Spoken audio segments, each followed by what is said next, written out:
Ali lahko ena rodbina preživi, če izgubi svojega največjega vojskovodjo? In kdo v resnici gradi moč?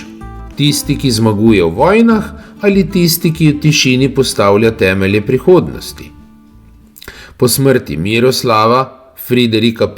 Celjskega leta 1359, so se Celjski znašli na preizkušnji.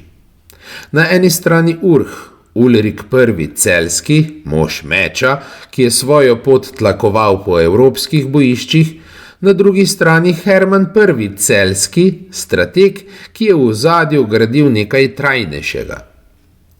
To je zgodba o tem, kako se je iz vojne rodila moč in kako so Celjski naredili prvi korak proti vrhu Srednje Evrope.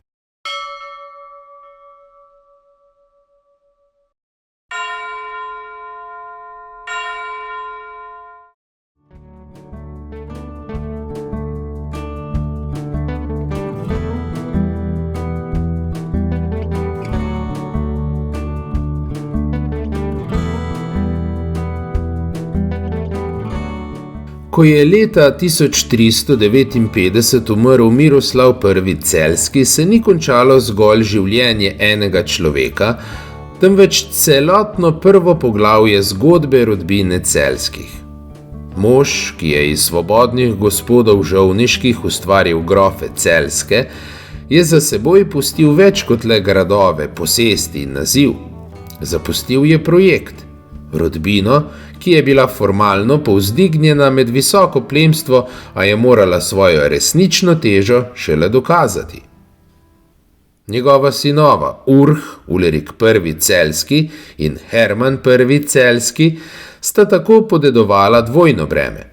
Na eni strani dediščino, utrjene gradove, vpliv v Savinjski dolini in priznanje cesarske oblasti. Na drugi strani pa nalogo, ki je bila bistveno težja. Dokazati, da Celjski niso le nova grofovska rodbina na papirju, temveč dejanska politična sila, ki zna obstati v prostoru, kjer so preživeli le najmočnejši. Prvo desetletje po očetovi smrti ni prineslo razkola, temveč zanimivo obliko sodelovanja. Hiša Celjskih je delovala kot dvojno vodena oblast, kar v srednjem veku ni bilo samoumevno. Brata nista bila tekmeca, temveč sta si razdelila vlogi, skoraj kot bi šlo za premišljeno strategijo. I. Celjski je stopil na pot, ki je vodila iz domačih dežel v širši evropski prostor. Njegova vloga je bila dinamična, nevarna in izpostavljena, svet vojaških pohodov, zavezništev in nenehnega gibanja. Tam, kjer so se srečevale velike sile, je moral pokazati moč, zvestobo in pogum.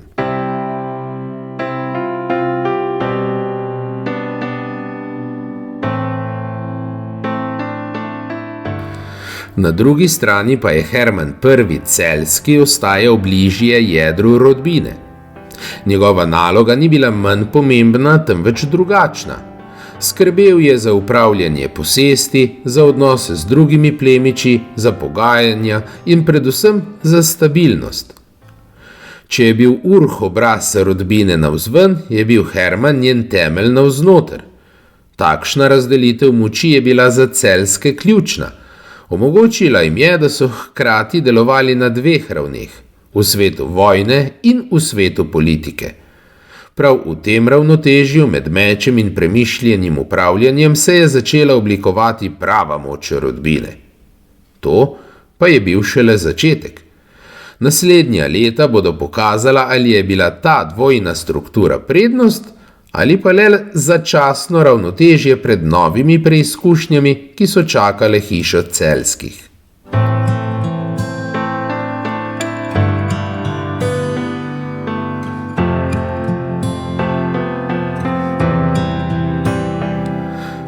Sredi 14. stoletja se je v vzhodnoalpskem prostoru pojavil grof, ki svoje moči ni gradil le z dediščino, temveč predvsem z lastnim dejanjem.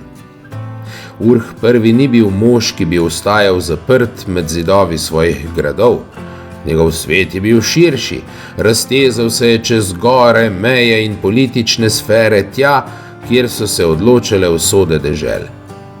Že kot mlad plemič se je znašel v prostoru, kjer so se stikale Ogrska s Slovenskim kraljestvom, Beneška republika in cesarska oblast. To ni bil miren rob Evrope, temveč eno izmed njenih najbolj napetih stičišč. Leta 1346 je sodeloval v ogrskem pohodu proti Benetkam v Dalmaciji v času obleganja slovenskega pristanišča in mesta Zader.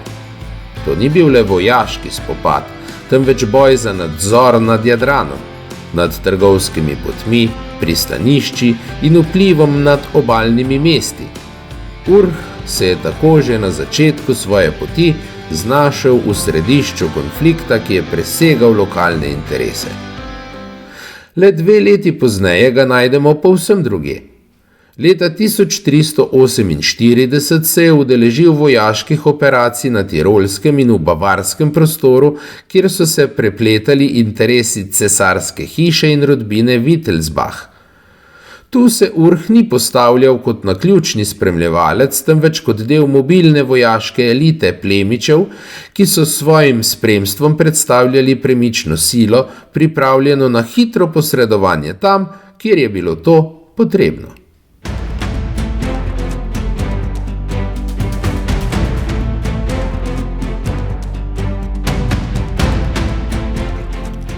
Njegova pot se tam ni ustavila. V letih okoli 1354 je sodeloval v italijanskem pohodu Karla IV., ko je cesarska oblast ponovno posegla čez Alpe. Italija tistega časa ni bila prostor enkratnih bitk, temveč neprekinjenih konfliktov, mestnih rivalstev in fevdnih spopadov. V takšnem okolju so preživeli le tisti, ki so znali voditi ljudi, vzdrževati red in se prilagajati nenehno spreminjajočim se razmeram. Urh Celjski je bil eden izmed njih. V istem desetletju se je znova znašel v bojih proti Beneški republiki, tokrat pri obleganju Trevisa. To ponavljanje istih konfliktnih območij razkriva pomembno dejstvo. Urh ni bil priložnostni udeleženec vojn, temveč preverjen poveljnik, na katerega so oblasti računale znova in znova.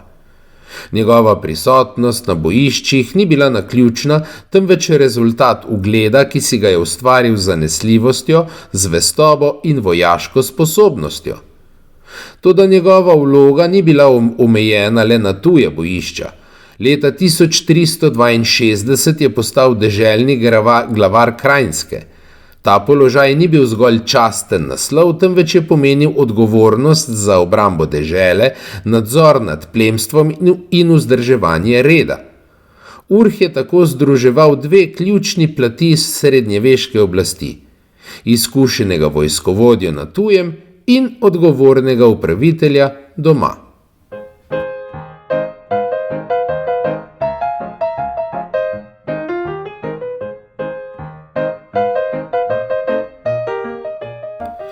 V 60. letih 14. stoletja je bilo njegovo ime že prepoznano v širšem cesarskem in ogrskem prostoru. Njegova moč ni temeljila na eni sami veliki zmagi, temveč na neprekinjeni prisotnosti v vojni.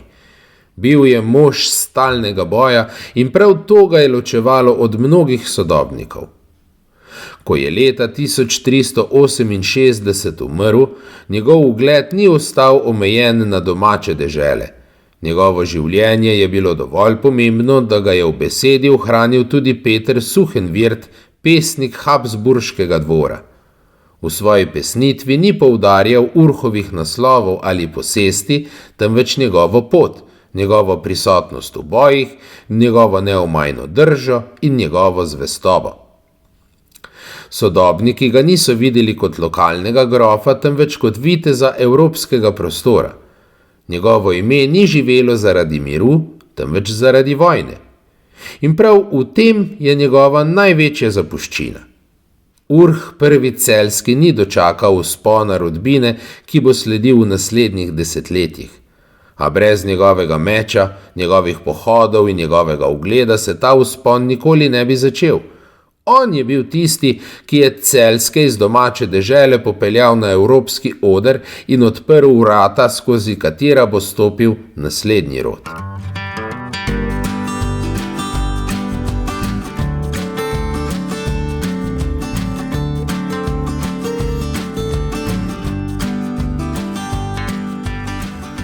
Medtem ko je Urh I. Celjski svojo pot tlakoval z orožjem in vojaškimi pohodi, se je v ozadju tiho pripravljal drugačen, a nič manj pomemben premik. Hiša Celjskih ni več razmišljala zgolj o prostoru, ki ga je mogoče osvojiti z mečem, temveč o svetu, ki ga je mogoče doseči z zavezništvi.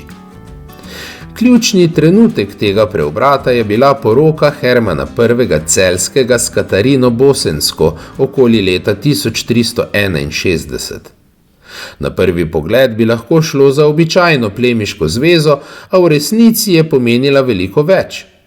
Bila je prvi resni dinastični korak Celjskih izven njihovega dotedanjega prostora Štajerske, Kranjske in Koroške. Katarina je pripadala rodbini Kotromaniči, ki je v 14. stoletju predstavljala jedro bosenske državnosti. Bosna tistega časa ni bila obrobna dežela, temveč pomembna politična tvorba, umeščena med Ogrsko, Slovensko kraljestvo, Srbijo, Hrvatsko in dalmatinska mesta. Bila je prostor, kjer so se prepletali različni vplivi, politični, verski in kulturni, in kjer so se oblikovala zavezništva, ki so segla daleč preko njenih meja. V središču tega sveta je stal Tvrtko I. Kotromanič, najpomembnejši vladar te rodbine, ki je leta 1377 postal bosenski kralj. Katarina sicer ni bila njegova hči, a je sodila v ožji vladarski krog kot nečakinja ali bližnja sorodnica. V času, ko so poroke pomenile politične pogodbe, takšna zveza nikakor ni bila slučajna.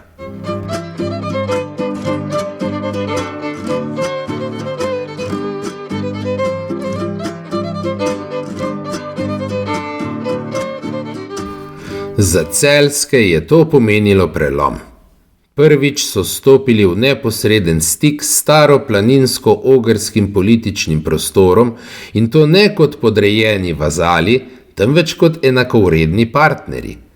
S tem so razširili svoje delovanje iz vzhodnoalpskega prostora v širši jugovzhodni okvir, kjer so poleg slovenskih plemičev in magnatov delovali ogrski kralji, bosanski bani in kralji ter hrvatski plemiči.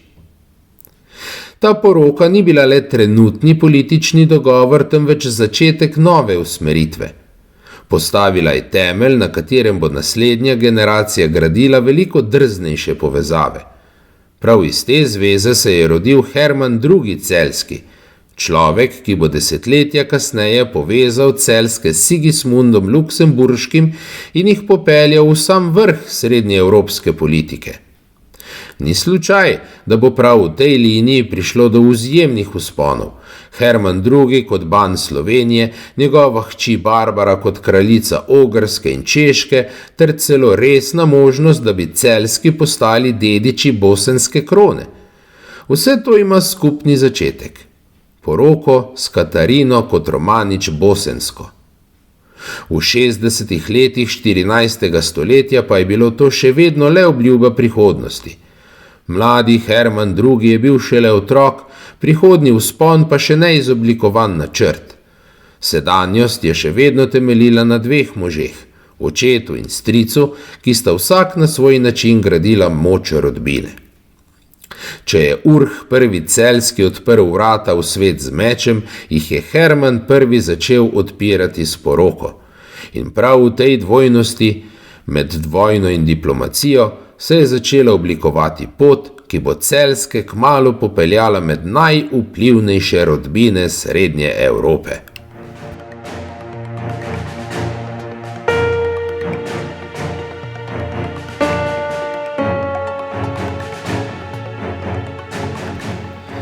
Leto 1368 je za hišo Celjskih pomenilo nenaden in odločilen preobrat.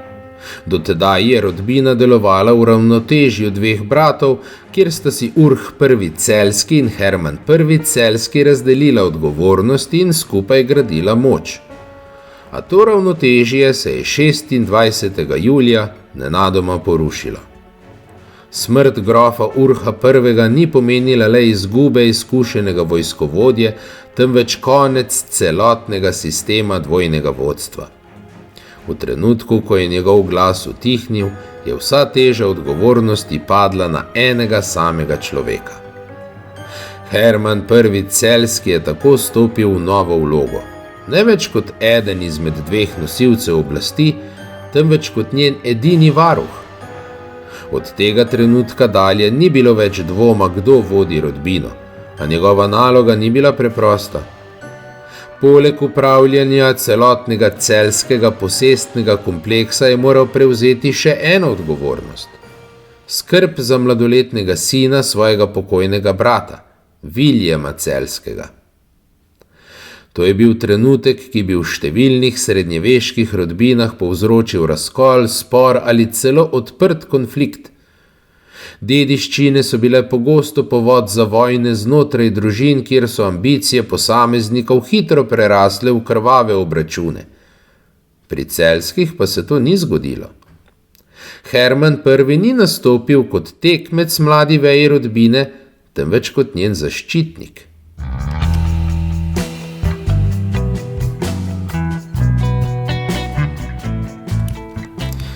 S tem je pokazal eno svojih ključnih lastnosti – sposobnost dolgoročnega razmišljanja.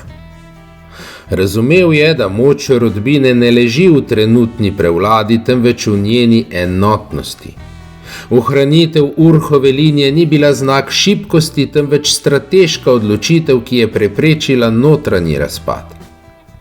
Obenem pa je moral Herman I. na novo določiti smer rodbine. Z Urhovo smrtjo so Celjski izgubili svojega najmočnejšega predstavnika v vojaškem svetu. Prostor, ki ga je Urh z mečem odprl na evropskem prizorišču, je zdaj zahteval drugačen pristop. Namesto nenehnega gibanja in vojaških pohodov je bilo potrebno utrditi doseženo, stabilizirati položaj in pripraviti temelje za prihodnost. Tako se je začelo novo obdobje. Manj vidno, a nič manj odločilno. Če je bilo prejšnje desetletje zaznamovano z dinamiko in širjenjem, je obdobje po letu 1368 zahtevalo potrpežljivost, premišljenost in notranjo trdnost. Herman I. Celjski je stopil iz sence svojega brata in prevzel vlogo, ki ni prinašala slave na bojiščih, temveč odgovornost za celotno prihodnost rodbine. In prav v tej tišji, manj opazni fazi se je začelo oblikovati tisto, kar bo kmalu preraslo v enega največjih vzponov plemiške hiše v srednji Evropi.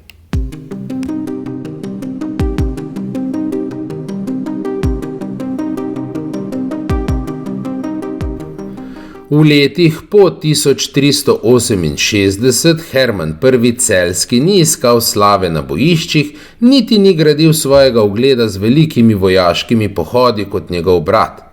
Njegova pot je bila drugačna, tišja, bolj premišljena, a dolgoročno odločilna. Med letoma 1368 in 1385 se je posvetil nalogi, ki je bila za prihodnost rodbine ključna. Utrditi, povezati in stabilizirati vse, kar je bilo dotedaj pridobljeno. V središču njegove politike so bile celjske posesti. Celjski grad ni bil le simbol moči, temveč dejansko upravno in politično središče rodbine. Ob njem je ohranjal in krepil tudi grad Žovnek, izvorni sedež Celjskih, ki je nosil zgodovinski pomen njihovega vzpona. Pomembno vlogo so imele še strateške točke, kot sta Laško in Vojnik, ki sta omogočali nadzor nad ključnimi potmi v Savinjski dolini in proti Štajerski. Te posesti niso bile spektakularno razširjene, vendar so bile utrjene, upravno urejene in gospodarsko izkoriščene. Prav v tem je bila Hermannova moč. Ni gradil imperija s hitrimi osvajalskimi potezami, temveč je ustvarjal stabilno osnovo, na kateri je bilo mogoče graditi naprej.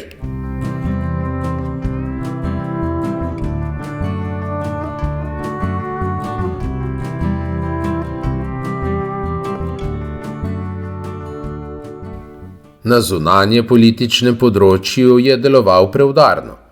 Nadaljeval je politiko približevanja koroškim grofom Ortenburškim, s katerimi so bili celjski že poročno povezani. Čeprav je velika dediščina prišla šele desetletja kasneje, so bili prav v tem obdobju postavljeni temelji. Pravno utrjevanje zahtevkov, ohranjanje dobrih odnosov in izogibanje sporom, ki bi lahko ogrozili prihodnje pridobitve. Podobno uravnotežen je bil njegov odnos do Habsburžanov. Hermann I. jim ni odkrito nasprotoval, saj je razumel njihovo fevdno nadoblast, vendar se tudi ni podrejal bolj, kot je bilo nujno. Deloval je kot samostojen grof, ki spoštuje razmerje moči, a hkrati ohranja lastno politično težo. Prav to ravnotežje bo kasneje njegovemu sinu omogočilo, da stopi še korak naprej. Morda pa so najpomembnejši dosežki tega obdobja prav tisti, ki niso vidni na zemljevidu. Poroka s Katarino Bosensko, rojstvo Hermana II. Celjskega in ohranitev Urhove linije preko Viljema Celjskega brez notranjih sporov. Vse to so bili temelji, ki so rodbino varovali pred razpadom. V času, ko so se številne plemiške hiše lomile zaradi notranjih konfliktov, so celjski ohranili enotnost. Pri njih se res lepo vidi, kako pomembno je zedinjenje in jasno vodenje namesto notranjih sporov in prerekanj.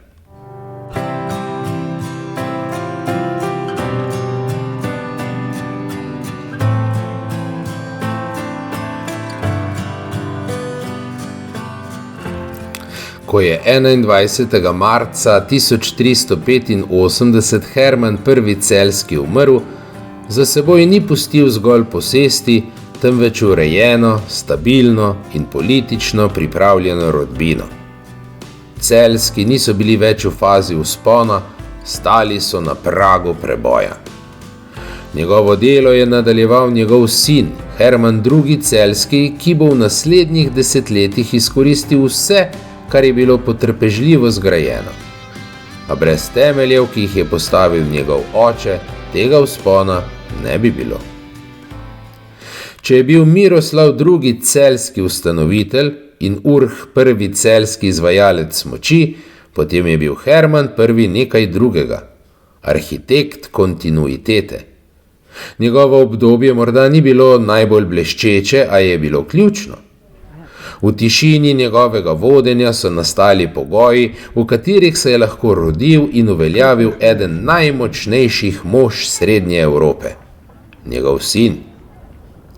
In prav zato je zgodba o Hermannu I. manj zgodba v trenutkih in veliko bolj zgodba o temeljih, brez katerih zgodovina celjskih sploh ne bi dosegla svojega vrhunca.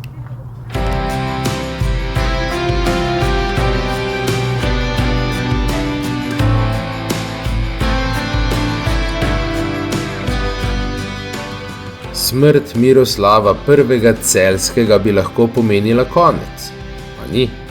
Za Celjske je bilo to šele začetek.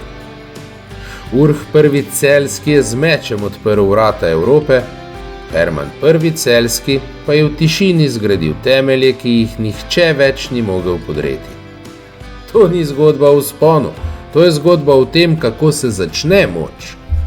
A tisto, kar sledi, presega vse. V naslednji epizodi stopi na prizorišče Hermann II. Celjski, človek, ki ne bo le nadaljeval poti, temveč jo bo pomembno spremenil. Zavezništva s Sigismundom Luksemburškim, kraljevski prestoli in boj za vpliv v Srednji Evropi. Če mislite, da poznate zgodbo Celjskih, še niste videli ničesar. Pravi vzpon se začne zdaj.